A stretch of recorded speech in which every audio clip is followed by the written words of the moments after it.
wisdom, open our hearts, open our eyes.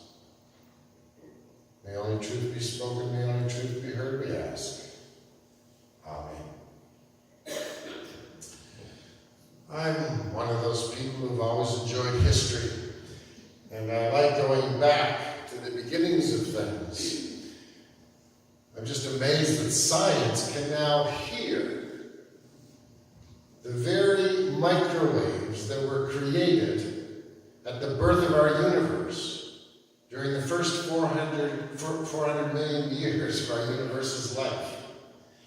And just as with ultrasound, you can turn sound waves into images, we can now see the very birth of the cosmos in those first 400 years.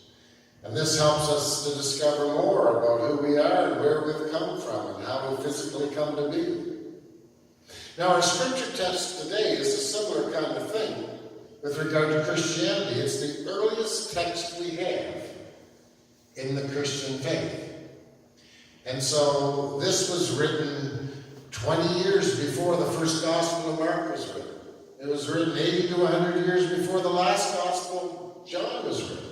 So this gives us a real snapshot into what was really going on and what the early church was about in that time. And it began to grow so with this message of God's unconditional love and liberation from all forces of evil and destruction and oppression. And so in our scripture text today, Paul is writing to the Christians in Corinth and Greece. And listen to how he begins again, this letter to the folks there. It's very different than the way we think of ourselves today in the church. He writes to them as divine beings. He writes to them as people who have the Spirit of God, the Spirit of Jesus, the cosmic presence of Christ naturally flowing through them. That's not what I heard when I grew up in the church. Here's what Paul says. To the people of God in Corinth, God's holy saints. I bet you haven't grown up thinking of yourself as a holy saint. Because what the church did later was it wanted to make the saints into some super class, so we'd feel lesser than, so that we'd have to work harder and do what the priest says to be able to try to approach those saints. No, you see, we need to turn it all upside down. We're all God's kids, so we're all saints. He says to the saints in Corinth, I give thanks for you because of the grace God has given you through Jesus Christ. For in union with Christ you have become rich in all things, including speech and all knowledge. We might be thinking, wow, those people in Corinth, they might have been just very special, But then listen, this is my favorite part. Paul no sooner celebrates their divine heritage and importance than he calls them on bad behavior. This makes me feel right at home in the text. The next thing, after calling them holy and saints and how God's blessed them and given them everything they could possibly need, he says, by the authority of the Lord Jesus Christ, I appeal to you, my friends, to agree in what you say so there will be no divisions among you. Be completely united with only one thought and one purpose. Hey, they were doing worse than us. I mean, we're not having a lot of divisions now, and some of you aren't saying, well, I'm a Maryland's tribe, and I'm a Paul's tribe, and I'm a somebody else. We're not doing that kind of stuff, so we're even doing better than they did.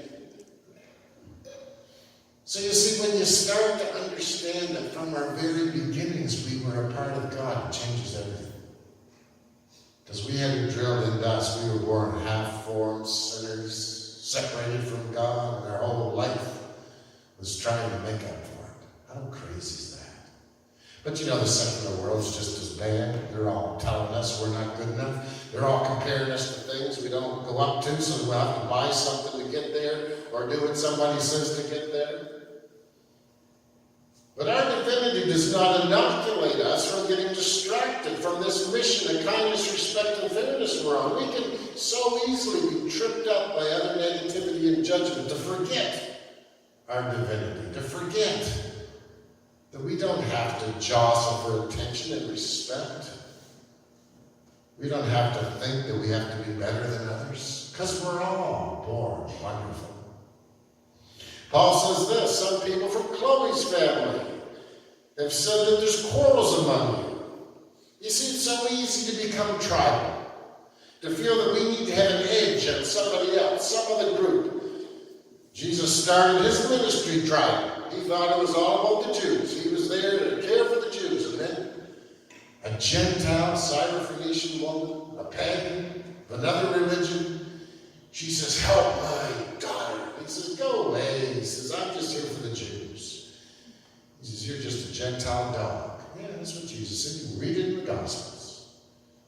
And that woman said, listen, don't you Jews even feed your dogs? Give me a crumb. Give my daughter a crumb. And Jesus said, wow.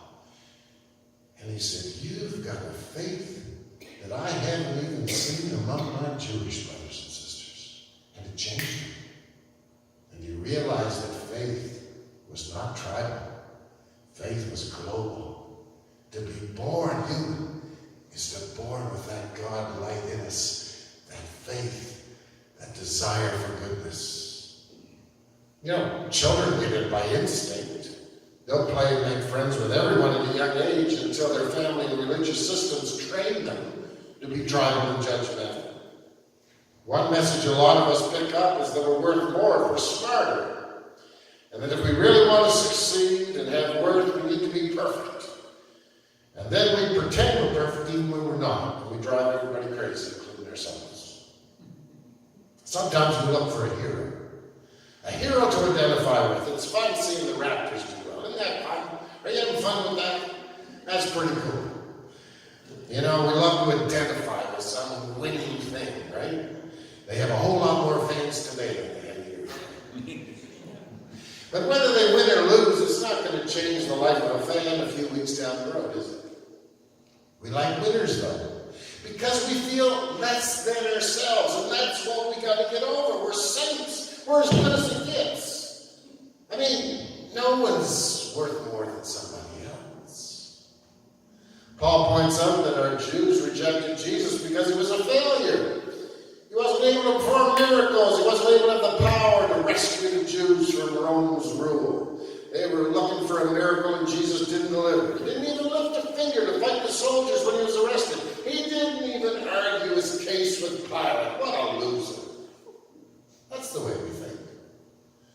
Paul mentions that the Greeks felt the same way as Jesus because they didn't know what he was doing. The Greeks believed that the secret to life was being smart.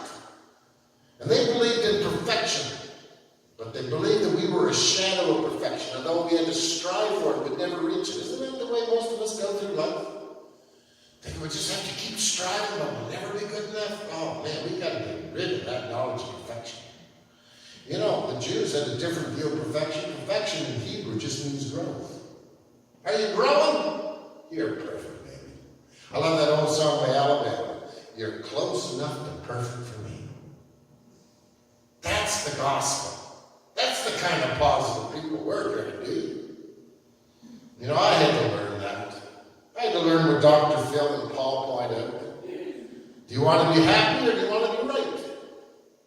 Because if all we care about is being right rather than caring for people, we'll end up alienated and alone.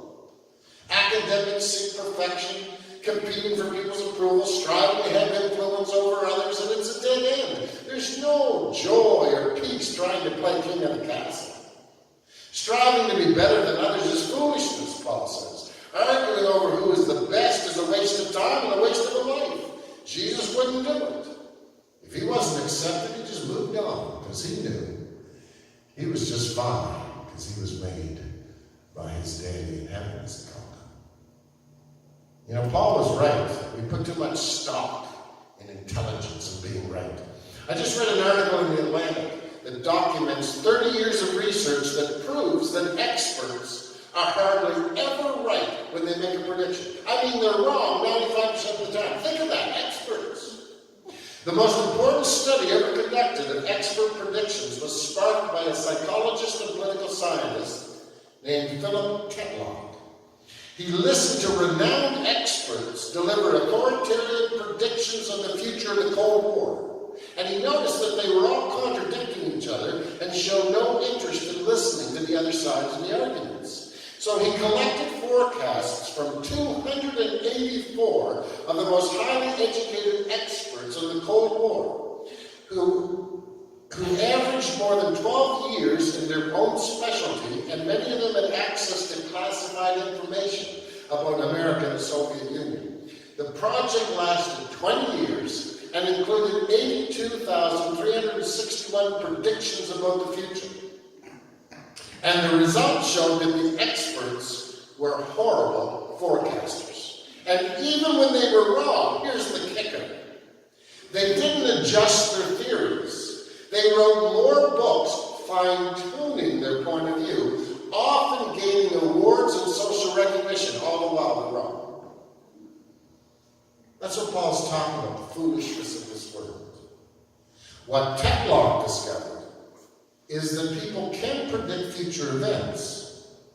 But what you got to do is get a wide group of people who've got wide interests and are curious in a lot of things, and who collaborate well and listen to others.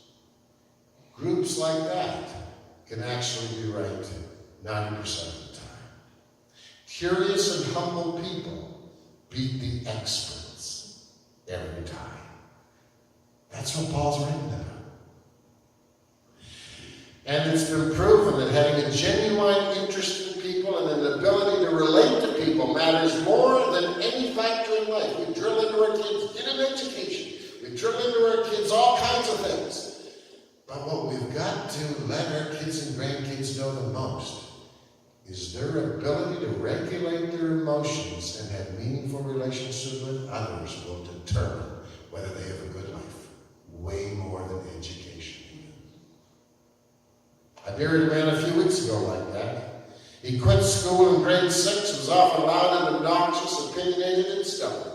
He had no filter. If he thought it, he said it. He was vulnerable and open. He was quite a drinker in his younger years until he had a heart attack. But he was dearly loved.